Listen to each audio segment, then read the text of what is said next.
Hello, my name is Hector Morban, and at this time I would like to talk about my job future study, which is HVAC-R, which means heating, air conditioning, ventilation, and refrigeration.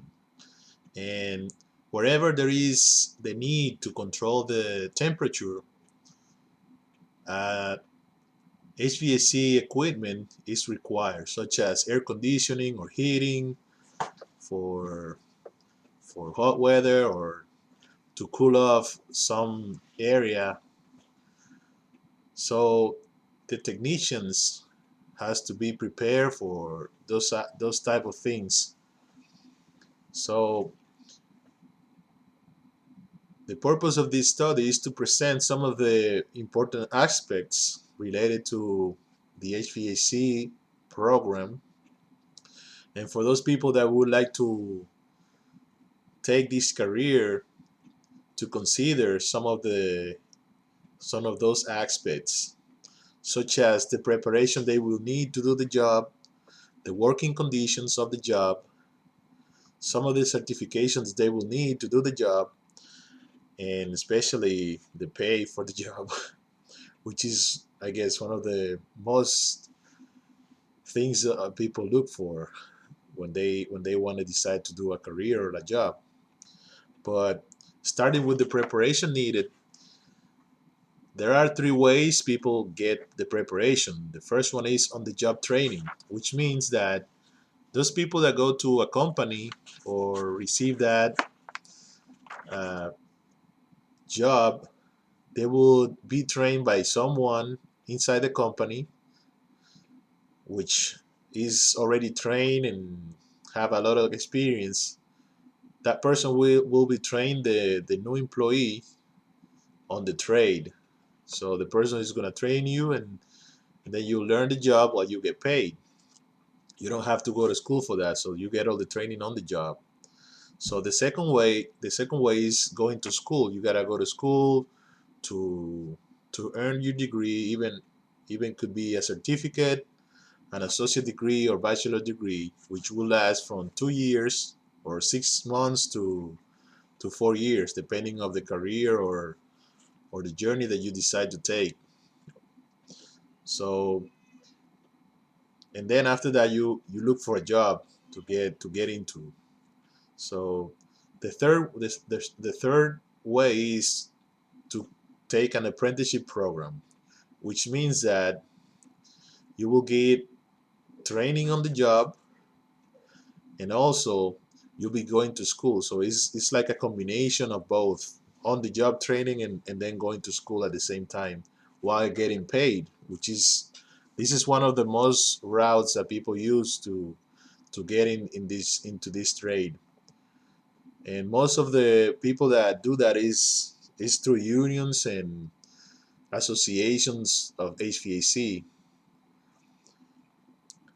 So it is very important to consider what route you would like to take to get your training. So after this, I will talk about the working condition of the job. It is very important to consider what type of condition the job has, which could be depending on where the equipment is. It could be on top of the building, underneath the building, inside, outside of the building. So you gotta consider that you'll be exposed to different type of weather, extreme heat, extreme cold weather. You'll be in uncomfortable places or in crawling spaces. You gotta go through small places just to get into the equipment.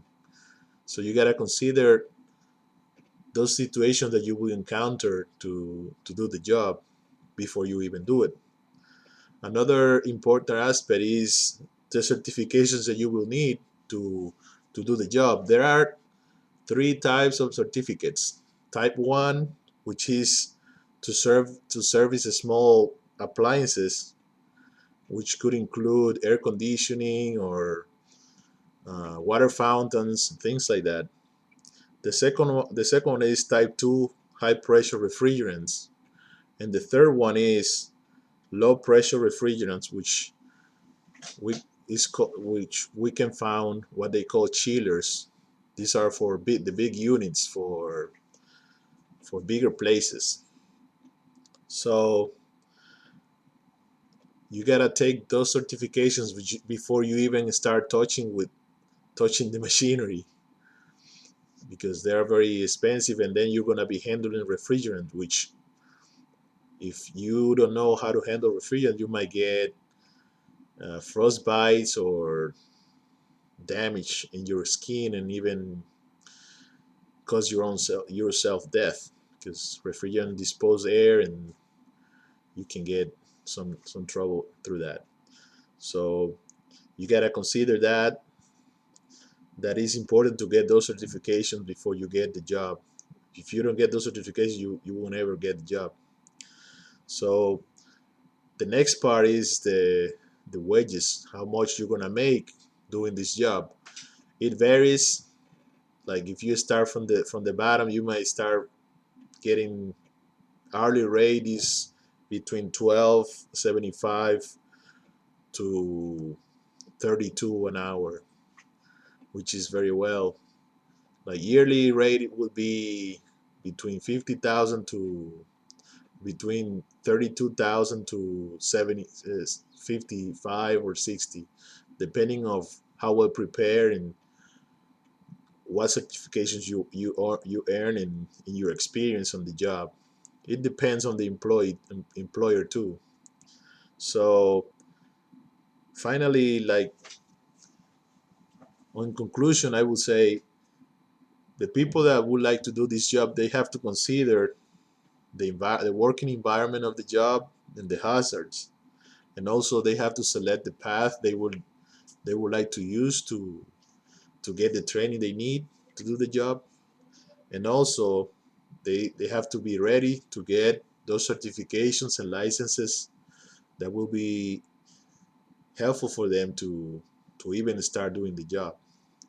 So that's all I have, and if you have any questions, feel free to write me to my Angel account, and that's it. All right.